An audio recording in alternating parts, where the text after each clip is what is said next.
What's up, everyone? Christian Duke, StrengthAddicts.com with yet another rideshare video. As you know, I travel the country on business quite often. I do a lot of contest coverage at NPC and IFB Pro League events. I'm up and down the East Coast from White Plains, New York, all the way down to South Beach, Florida, and then in the interior, all the way from Michigan, all the way down to Kentucky and some other states as well.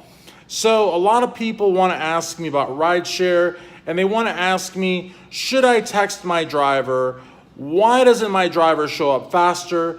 Why does my app sometimes say that my driver is getting farther away instead of closer to? I'm going to try to answer all of those questions, and I'm going to try to do it in a concise manner. Now, the app is a little misleading at times. You have got to exercise some serious patience. Sometimes the drivers run into a lot of traffic. Sometimes the app has them go a different route. Sometimes because of an accident, they have to backtrack. You just don't know. Also, the app, a lot of times the app says, they're 6 minutes away, and you're looking at it, and then 5, and then 4, and now they're 8. How is that possible? Don't text the driver and say, hey, are you at a gas station? Hey, are you on your way? What are you doing? Why aren't you coming here? Don't do that, because in all honesty, a lot of times the driver, when they see all those text messages and they see even a tinge of negativity, a lot of the drivers are going to want to protect their rating. Their rating is their bread and butter. They might just cancel the trip. Even though that's going to hurt their cancellation numbers, they would probably rather cancel a pain in the ass passenger than run the risk of that passenger giving them a 1 or a 2 star.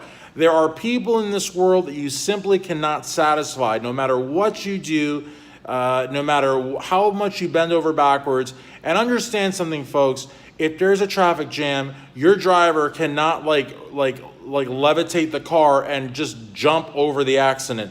That's just not how it happens. When you call a driver, be very courteous. When you text, be very courteous. Also realize that for UberX, the wait is 2 minutes. In South Florida, I've heard up to 5. It will tell you, the app will tell you. So from the point that your driver arrives, if you tell them be right there or give me a minute or whatever, you only have 2 minutes.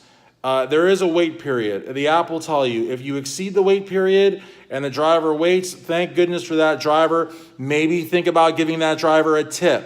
But if they are sitting out there and you exceed the wait time, they can drive away and you've got to pay the full fare because you basically canceled. So, and actually, I don't know if you have to pay the full fare, but I know you at least have to pay the cancellation fee, which is usually anywhere from $5 to $7 to $8 to $10. And there's no point in, haggling with Uber over it because the driver was there and you were not. The other thing that I want to say too is that, these text messages, remember, Uber drivers are not there. They're not your servants. They're not your, they are independent contractors, and you got to treat them with respect. And if you don't, they're not going to let you into their car. So that is a big, big no-no. Treat these drivers with respect. Don't bombard them with text messages. Please do not look at the app and think the app is foolproof. Sometimes the app is just haywire. I've had instances where the app says my driver is 6 minutes away, then 4 minutes away, then it says it's 6 minutes away, and the driver's down the street. It just happens. Also understand, sometimes, like when I'm in Florida, I put my parents' home address, and the driver will go 1 block behind the house. Again, GPS, not foolproof. So if you are standing at the location and the driver says he's there and you don't see the driver, don't treat the driver like a piece of crap. Communicate, be friendly, explain your situation, wave sometimes, stand in a place where the driver can see you. Just basic common sense, which unfortunately a lot of people just don't have.